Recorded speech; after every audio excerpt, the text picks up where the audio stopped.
अस्य श्रीललिता दिव्यसहस्रनामस्तोत्र महामन्त्रस्य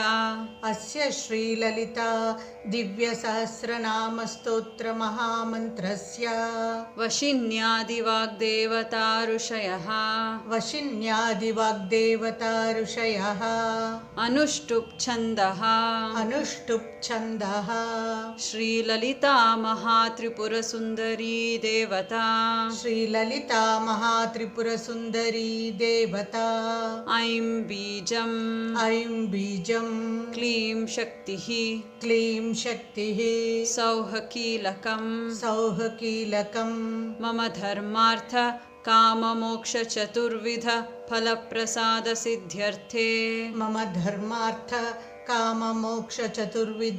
फलप्रसादसिद्ध्यर्थे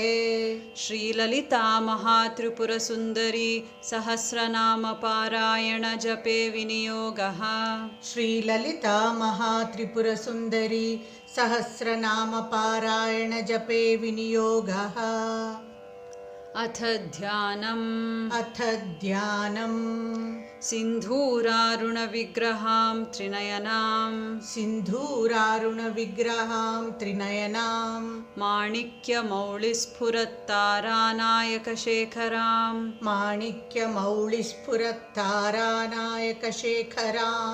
स्मितमुखीं आपीनवक्षोरुहां पाणिभ्यामलिपूर्णरत्नचषकं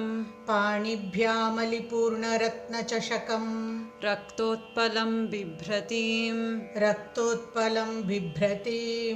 सौम्यां रत्नघटस्थरक्तचरणां ध्यायेत् परामम्बिकाम् अरुणां करुणातरङ्गिताक्षीं धृतपाशाङ्कुशपुष्पबाणचापां अणिमादिभिरावृतां मयूखैः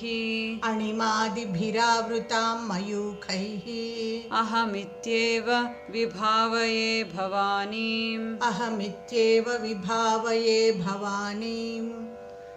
ध्यायेत् पद्मासनस्थां विकसितवदनां पद्मपत्रायताक्षीं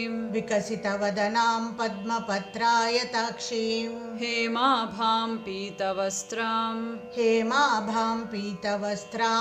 करकलितलसद्धेम पद्मां वराङ्गीं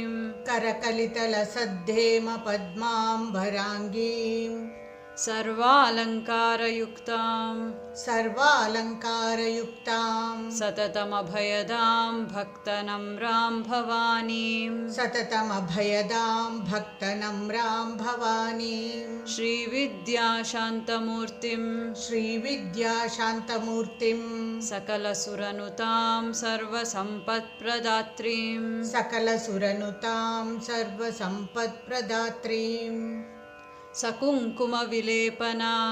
सकुङ्कुमविलेपना मलिकचुम्बिकस्तूरिकां समन्दहसितेक्षणां सशरचापपाशाङ्कुशां अशेषजनमोहिनीं अरुणमाल्यभूषोज्ज्वलां जपाकुसुमभासुरां जपविधौ स्मरेदम्बिकाम्